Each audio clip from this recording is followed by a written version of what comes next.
कराची के इमार टावर से खूबसूरत नौजवान की लाश मिली है। इस नौजवान को किसने कत्ल किया है, क्यों कत्ल किया है, इस हवाले से ब्लॉग में बात करेंगे। जी अस्सलाम वालेकुम, मेरा नाम खुर्रम फहद है। जहांजेब मलिक इस शख्स का नाम है जो कि कराची के इमार टावर की 20वीं मंजिल के एक फ्लैट में रहता है।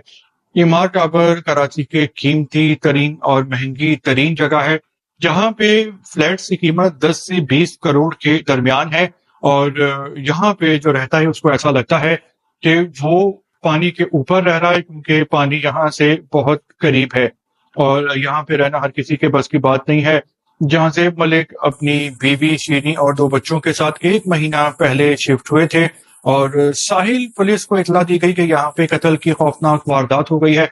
जब पुलिस मौके पे पहुंची, फ्लैट में दाखिल हुई, तो मालूम हुआ कि जहांजेब मलिक को पिस्टल से सर में गोली मारी गई है और वो जिंदगी की बाजी हार चुके हैं। उनको बहुत ही खौफनाक तरीके से, बेरहमी से, बेदर्दी से मारा गया है। 2 बच्चे हैं इनके, जहांजेब मलिक साहब के, इनकी उम्र 35 साल थी और इनकी कराची का इलाका डिफेंस, वहां पे इलेक्ट्रॉनिक्स की दुकान थी और ये अपनी बीवी बच्चों के साथ खुशहाल तरीन जिंदगी गुजार रहे थे। जब पुलिस ने घर की तलाशी ली तो मालूम हुआ कि बीवी बच्चे घर पे नहीं हैं। बच्चों का सुराग मिल गया, वो अपने दादा के पास थे, लेकिन जो बीवी शीरी जिनका नाम है वो नहीं मिली। उनको कॉल करने की कोशिश की गई तो वो गायब थी और घर से एक गाड़ी भी गायब थी। इनके पास 2 गाड़ियां थी। जब शीरी नहीं मिली कोशिश के बावजूद, तो पुलिस ने उनका मोबाइल चेक किया, उसका रिकॉर्ड निकलवाया। तो इन दिनों यानी कत्ल से पहले के दिनों उनकी बहुत ज्यादा एक नंबर पे बातचीत होती थी, बहुत ही तवील गुफ्तगू होती थी टेलीफोन पे। जब पुलिस ने चेक किया कि ये किसका नंबर है, तो ये उसामा नाम के एक बंदे का नंबर निकला, जो कि कराची की हिजरत कॉलोनी में रहता था इसलिए क्योंकि अब वो वहां पे नहीं रहता और वो अब वहां से गायब है। जब पुलिस ने मजीद तफ्तीश की तो मालूम हुआ कि शीरी अक्सर अस्पताल जाती थी और अस्पताल में एडमिट भी हुई थी और वहां पे उनकी गार्ड था, सिक्योरिटी गार्ड उसामा, जो कि हिजरत कॉलोनी में रहता था। उसकी वहां पे दोस्ती हुई शीरी से और दोनों एक दूसरे के बहुत ही करीब आ गए, दोनों रिलेशन में थे और बहुत ज्यादा राबिते में रहते थे। जब पुलिस ने उसामा तक पहुंचने की कोशिश की तो मालूम हुआ कि उसामा कुछ दिनों से नहीं आ रहा, हॉस्पिटल नहीं आ रहा और वो गायब है। जब पुलिस उसको पकड़ने के लिए उसके घर पे पहुंची तो वो घर पे भी नहीं मिला।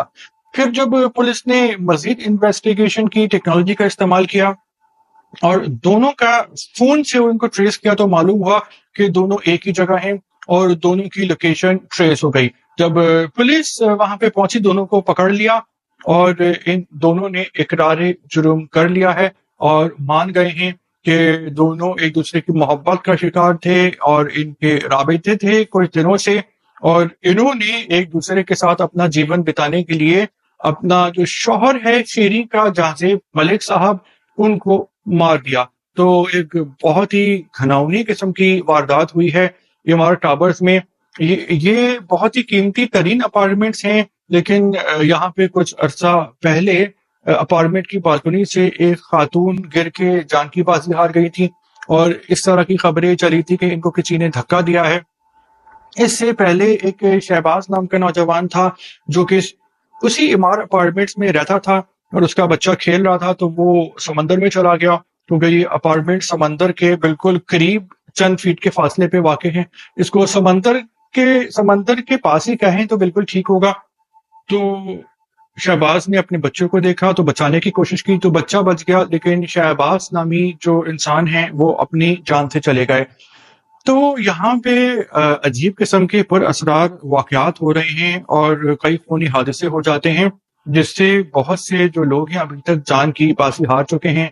यहाँ पे बड़े बड़े सेलिब्रिटीज रहते हैं, कारोबारी हजरात रहते हैं, मशहूर लोग रहते हैं। तो लेकिन यहाँ पे कुछ अरसे से कुछ अजीब पर असरार किस्म की वारदातें हुई हैं और होना तो ये चाहिए था कि अगर आपका अपने शौहर या बीवी से दिल भर गया है तो भाई आप कत्ल नहीं करें, आप अलहदा हो जाएं और आपको अलग रहना है या किसी और के साथ जिंदगी गुजारनी है तो आप गुजार लें। लेकिन कत्ल जो है वो किसी तौर पे भी कबूल नहीं है और उसकी माफी नहीं है। अब देखें, अब ये लोग पकड़े गए हैं और अब इनके खिलाफ कानून के मुताबिक कार्रवाई होगी और अब ये बाकी की जिंदगी जेल की सलाखों के पीछे गुजारेंगे, चक्की पीसते हुए। زیادہ بہتر ہوتا کہ یہ ڈیورس لے کر اور دے کر الگ ہو جاتے اور باقی زندگی اپنی مرضی سے گزارتے، کیونکہ زندگی ایک بار ہی ملتی ہے۔ لیکن انہوں نے ایک غلط کام کیا اور کسی کی جان لی اور اب خود بھی پکڑے گئے ہیں۔ تو وی لاگ کے بارے میں آپ کے کیا کامنٹس ہیں؟ آپ اپنی رائے کا اظہار کر سکتے ہیں۔ وی لاگ دیکھنے کا آپ کا شکریہ۔